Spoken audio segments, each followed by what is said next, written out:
चलो, नमस्कार, मैं सुधीर कुमार त्रिपाठी आपका हमारी परीक्षा पर स्वागत करता हूं। ब्लड सर्कुलेटरी सिस्टम का एक पार्ट हो गया है, दूसरा पार्ट मैं आपको पढ़ाने जा रहा हूं।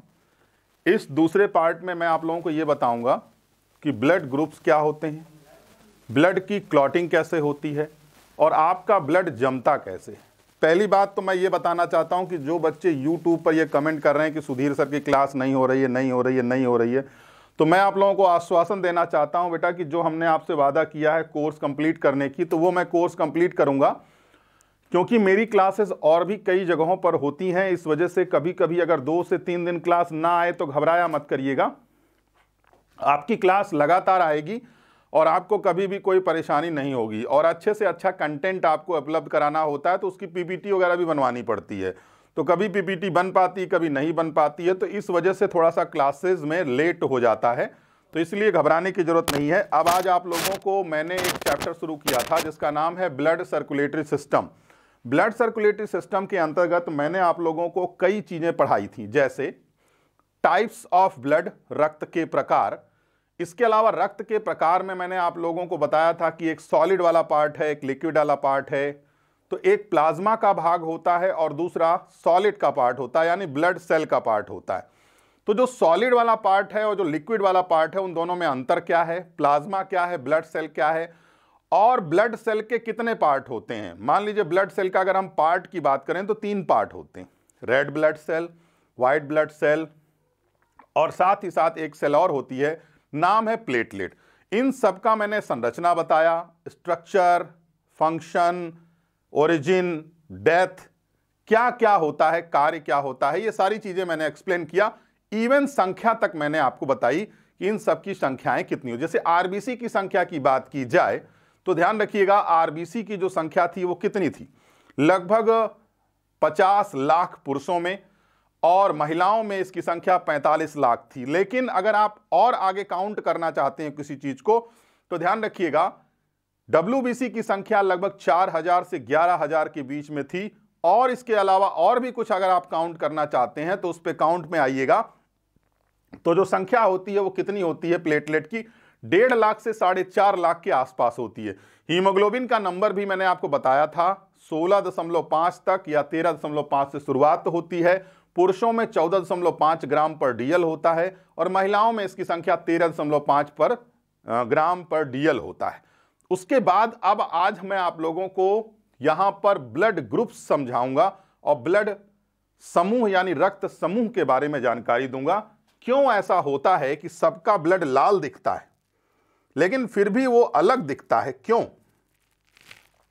इन्हीं चीजों पर आज हम चर्चा करेंगे। देखिए, बहुत साल पहले की बात है, एक साइंटिस्ट हुआ करते थे, कार्ल लैंड स्टीनर। कौन हुआ करते थे? Karl Landsteiner. आज से लगभग कई साल यानी लगभग 120 साल पहले जब किसी का भी ब्लड किसी को दिया जाता था, जैसे मान लो मेरा ब्लड किसी को डोनेट किया गया, तो क्या हुआ, मेरा ब्लड ग्रुप मान लीजिए ओ है, तब तो कोई दिक्कत नहीं। लेकिन मान लीजिए मेरा ब्लड ग्रुप ए है, तो क्या होगा, दिक्कत हो जाएगी। दिक्कत क्या होगा, सामने वाला व्यक्ति मर जाएगा। क्यों? उसका रीजन सिंपल सा है कि अगर आप किसी का भी ब्लड किसी को भी दे देंगे तो उसका ब्लड अंदर कोआगुलेट कर जाता है, जम जाता है, और फिर इसके बाद सामने वाला व्यक्ति मर जाता है। तो मैं अब आपको यहां पर कुछ चीजों को समझाने का प्रयास करूंगा कि सारा ब्लड तो लाल जैसा दिखता है, लेकिन ऐसा क्या चीज होता है जिसके कारण उन सभी में अंतर पाया जाता है, सभी में डिफरेंस पाए जाते हैं। तो मैं उन्हीं डिफरेंसेस को आपको समझाने का प्रयास करूंगा। तो आइए उस डिफरेंस को बताने की कोशिश करते हैं, ठीक है? आइए आगे बढ़ते हैं। देखो, ध्यान से समझना, बहुत आसानी से आपको समझ में आ जाएगा। कार्ल लैंड स्टीनर ने सबसे पहले रक्त समूह की जानकारी दी। किसकी समूह की जानकारी दी? रक्त समूह की जानकारी उन्होंने हमें दिया। अब उसके बाद कार्ल लैंड स्टीनर ने कहा कि मनुष्य के शरीर में रक्त समूहों को 2 तरीके से हम विभाजित कर सकते हैं। पहला एंटीजन, दूसरा एंटीबॉडी। यानी किस आधार पर हम रक्त समूहों को विभाजित कर सकते हैं, तो एंटीजन के आधार पर और एंटीबॉडी के आधार पर हम रक्त समूहों को विभाजित कर सकते हैं। यानी मनुष्य के शरीर में या तो एंटीजन ए होगा या एंटीजन बी होगा और एंटीबॉडी स्मॉल ए और स्मॉल बी होगा। ध्यान से समझिएगा, बहुत आसानी से समझ में आ जाएगा। यानी मनुष्य के शरीर में अगर हम रक्त समूह निर्धारित करना चाहते हैं तो रक्त समूह निर्धारित करने के लिए क्या करना होगा? रक्त समूह निर्धारित करने के लिए एंटीजन और एंटीबॉडी को आधार बनाना होगा। तो मनुष्य का रक्त समूह एंटीजन और एंटीबॉडी के आधार पर यहां पर समझा जा सकता है। किस आधार पर समझा जा सकता है? एंटीजन और एंटीबॉडी के आधार पर समझा जा सकता है। आइए देखिए, मान लो किसी का रक्त समूह ए है, मान लो राम का रक्त समूह ए है, तो मालूम है इसमें एंटीजन ए होगा और एंटीबॉडी बी होगा। ध्यान से देखिएगा। अब यहां पर मैं एक चीज क्लियर करूंगा, सेम एंटीजन के साथ सेम एंटीबॉडी कभी नहीं जुड़ता। यानी सेम एंटीजन के साथ सेम एंटीबॉडी कभी नहीं जुड़ेगा। ए के साथ बी जुड़ेगा और बी के साथ ए जुड़ेगा। यही तो दिक्कत होती थी। सेम एंटीजन के साथ सेम एंटीबॉडी अगर जुड़ गया तो ब्लड आपस में कोआगुलेट कर जाएगा, आपस में अंदर ही रक्त का थक्का बन जाएगा और आदमी मर जाएगा। तो मतलब समझिएगा ध्यान से, अगर किसी का श्याम का ब्लड ग्रुप बी है तो श्याम का ब्लड ग्रुप अगर बी है बेटा, तो ध्यान रखिएगा, श्याम का ब्लड ग्रुप बी है तो श्याम में क्या होगा? एंटीजन ए, एंटीजन बी और एंटीबॉडी ए। सेम एंटीजन के साथ सेम एंटीबॉडी कभी नहीं जुड़ता। यानी कभी भी सेम एंटीजन के साथ सेम एंटीबॉडी नहीं जुड़ता।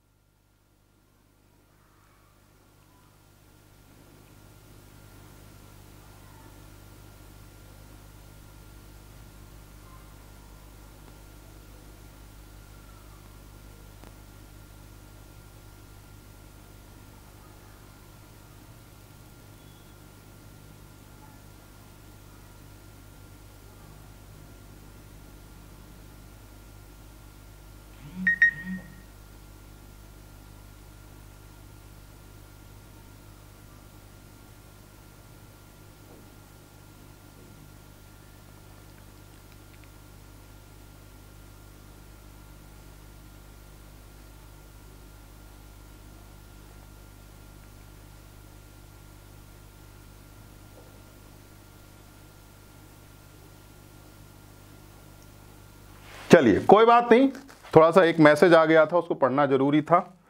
चलिए,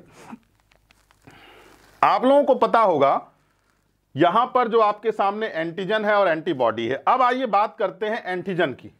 तो ध्यान रखिएगा, जो एंटीजन होता है वह एंटीजन कैसे काम करता है और कैसे आपको बताना होगा। देखिए, ये जो आपके सामने एंटीजन है, अगर मान लो किसी का ब्लड ग्रुप ए बी है तो क्या होगा? अगर किसी का ब्लड ग्रुप ए बी है तो उसमें एंटीजन ए और एंटीजन बी, यानी ए बी ब्लड ग्रुप वाले में क्या नहीं होगा? तो ध्यान रखिएगा, वहां पर एंटीबॉडीज नहीं होंगी। क्या होगा? वहां पर एंटीबॉडीज नहीं होगी किसी भी तरीके से। ध्यान रखिएगा। और जानते हैं, अब आप लोगों को मालूम होना चाहिए, अगर किसी का ब्लड ग्रुप ओ है तो उसमें एंटीबॉडी ए और एंटीजन एंटीबॉडी बी होगा। यानी हम ये कह सकते हैं, ध्यान रखिएगा, कि अगर मैं बात करता हूं एंटीजन की, तो एंटीजन अगर केवल एंटीजन ए और बी है तो उसका ब्लड ग्रुप ए बी हो जाएगा, और अगर केवल एंटीबॉडी है तो उसका ब्लड ग्रुप क्या हो जाएगा? ओ हो जाएगा। इसीलिए हम इसको क्या कहते हैं? इसीलिए हम इसको सर्वदाता कहते हैं और इसीलिए हम इसको सर्वग्राही के नाम से जानते हैं। तो बेटा याद रखना, सर्वग्राही क्या होता है, ये आप लोगों को दिक्कत नहीं होना चाहिए। तो हमारे कहने का मतलब बहुत सिंपल है। ब्लड ग्रुप डिसाइड करने का तरीका क्या है? तो ब्लड ग्रुप डिसाइड करने के सिर्फ दो तरीके हैं, एंटीजन और एंटीबॉडी। और सुनो, कार्ल लैंडस्टीनर ने केवल ए बीओ ग्रुप खोजा था, लेकिन एक साइंटिस्ट हैं, उन्होंने ए बी ब्लड ग्रुप खोजा, एक नया ब्लड ग्रुप जिसको कहा जाता है। तो ए बी ब्लड ग्रुप किसने खोजा था वो अभी थोड़ी देर में मैं आप लोगों को एक्सप्लेन करूंगा। तो कभी भी ध्यान रखिएगा, सेम एंटीजन के साथ सेम एंटीबॉडी कभी भी नहीं जुड़ता। यानी अगर मैं बात करूं कि किसी का ब्लड ग्रुप किसी से मैच कर रहा है तो उसको दीजिए, और अगर नहीं मैच कर रहा है तो बिल्कुल भी उसको ब्लड देने की कोशिश मत करिए। आपसे प्रश्न पूछा जाता है, बताइए AB जो ब्लड ग्रुप है उसमें केवल क्या होता है, एंटीजन होता है या एंटीबॉडी, या तो फिर दोनों होता है या दोनों नहीं पाया जाता। तो सिंपल सी बात है, AB ब्लड ग्रुप में क्या होता है, तो AB ब्लड ग्रुप में होता है क्या, ध्यान रखिएगा, एंटीजन। और O ग्रुप में क्या होता है, तो केवल और केवल एंटीबॉडीज पाई जाती हैं, ध्यान रखिएगा। अब आइए आगे बढ़ते हैं और आगे आपको समझाने का प्रयास करते हैं, ठीक है। चलिए आगे करते हैं, अच्छा करेंगे आप लोग। देखिए अब यहां पर कुछ चीजें आप लोगों को समझा देते हैं, जो चीजें लिखी हुई हैं वो मैंने आपको समझाया, उसको ध्यान से सुनिएगा। AB रक्त समूह की खोज कैरल लैंडस्टीनर ने किया था 1901 में, लेकिन ABO की खोज तो लैंडस्टीनर ने किया, लेकिन AB रक्त समूह की खोज किसने किया, एंड्रियो स्टर्ली और अल्फ्रेड डिकास्टेलो ने किया था। एंड्रियो स्टर्ली एंड अल्फ्रेड डिकास्टेलो ने किया था। और सुनिएगा, RH एंटीजन रीसस नाम के बंदर में पाया जाता है, समझे बात को, और RH एंटीजन को RH फैक्टर भी कहा जाता है। निगेटिव और पॉजिटिव रक्त समूह RH फैक्टर की उपस्थिति व अनुपस्थिति के कारण होता है। एक बार क्या हुआ, किसी का भी ब्लड जब किसी को दिया गया, जैसे मान लो A रक्त समूह का ब्लड A वाले को दे दिया गया, ये तो मर गया। अब लोगों ने कहा भैया सेम रक्त वालों को सेम रक्त दिया गया तो भी आदमी क्यों मर गया। इसी कंफ्यूजन को दूर करने के लिए ध्यान रखिएगा, एक साइंटिस्ट आते हैं कार्ल लैंडस्टीनर, उन्होंने बताया कि एक बंदर है जिसका नाम है रीसस, उसका जब ब्लड टेस्ट हुआ तो एक नया एंटीजन मिला, RH एंटीजन। और जब यही एंटीजन मनुष्यों में टेस्ट हुआ तो पता चला जिसमें RH एंटीजन है, जैसे मान लो इसमें है तो ये पॉजिटिव होगा और इसमें नहीं है तो ये क्या होगा, नेगेटिव। तो ध्यान रखिएगा, RH फैक्टर के कारण ही किसी का रक्त पॉजिटिव होता है और RH फैक्टर के कारण ही किसी का रक्त नेगेटिव होता है। तो किसी का रक्त पॉजिटिव या नेगेटिव होगा तो किसके कारण होगा, तो सिंपल सी बात है, आप ध्यान रखिएगा, किसके कारण होगा, RH फैक्टर के कारण होगा। तो अगर मैं बात करता हूं किसी के रक्त समूह की पॉजिटिव या नेगेटिव होना, तो वह किसकी अनुपस्थिति व उपस्थिति के कारण होता है, RH फैक्टर के कारण होता है, ठीक है। चलिए आगे बढ़ते हैं। चलिए एक अन्य रक्त समूह है बॉम्बे ब्लड ग्रुप। आज से लगभग कई साल पहले 1956 की बात होगी, 1956 की 55 की बात है। देखो 1955 की बात है, एक साइंटिस्ट हुआ करते थे, वैसे मैंने साइंटिस्ट नहीं कहूंगा, ये डॉक्टर हुआ करते थे। ये जो डॉक्टर है ना, ये बहुत महत्वपूर्ण डॉक्टर थे। ये बॉम्बे में निवास करते थे, जिसे आजकल हम लोग मुंबई कहते हैं। बॉम्बे में ये निवास किया करते थे और इनके पास एक मरीज आया, उसने कहा ये बताइए हम बहुत कमजोरी महसूस कर रहे हैं। तो डॉक्टर ने कहा ठीक है ब्लड टेस्ट करवाओ, पता करते हैं क्या दिक्कत है। उसने जब ब्लड टेस्ट करवाया तो बेटा याद रखना, उसके ब्लड में ना तो एंटीजन मिला ना एंटीबॉडी मिला। अब वो घबरा गया, डॉक्टर घबरा गए कि आखिरकार इसके में ना एंटीजन है ना एंटीबॉडी, क्या है इसके में। तो एक नई खोज हुई और उसका नाम था H एंटीजन। और सुनो, सबसे पहले ये बॉम्बे में मिला, इसीलिए इस ब्लड ग्रुप का नाम रख दिया गया बॉम्बे ब्लड ग्रुप। तो अभी तक आप ये जानते थे कितने रक्त समूह होते हैं, 4, नहीं, अब आपने एक और जोड़ दिया, कितने रक्त समूह हो गए, 5। तो ध्यान रखिएगा, Bombay blood group is also known as golden blood group. और हां, बॉम्बे रक्त समूह एक ऐसा रक्त समूह है जो rarest of rare blood group के नाम से जाना जाता है। Rarest of rare blood group का मतलब समझते हो, बहुत ही कम मात्रा में पाया जाने वाला रक्त समूह, यानी इतनी कम संख्या में यह रक्त समूह पाया जाता है कि शायद पूरे विश्व में 8-10 लोग ही होंगे, इससे ज्यादा लोगों में यह नहीं पाया जाता।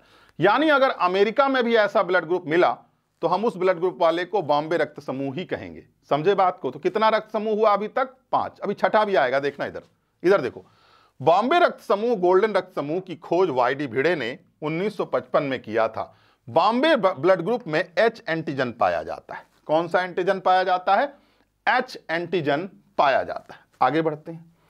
बॉम्बे ब्लड ग्रुप बहुत ही कम संख्या में पाया जाता है और फिनोटाइप एक नया ब्लड ग्रुप है, यानी एक और जुड़ गया। तो भैया 5 में एक और जोड़िए तो कितना हो गया? 6 हो गया।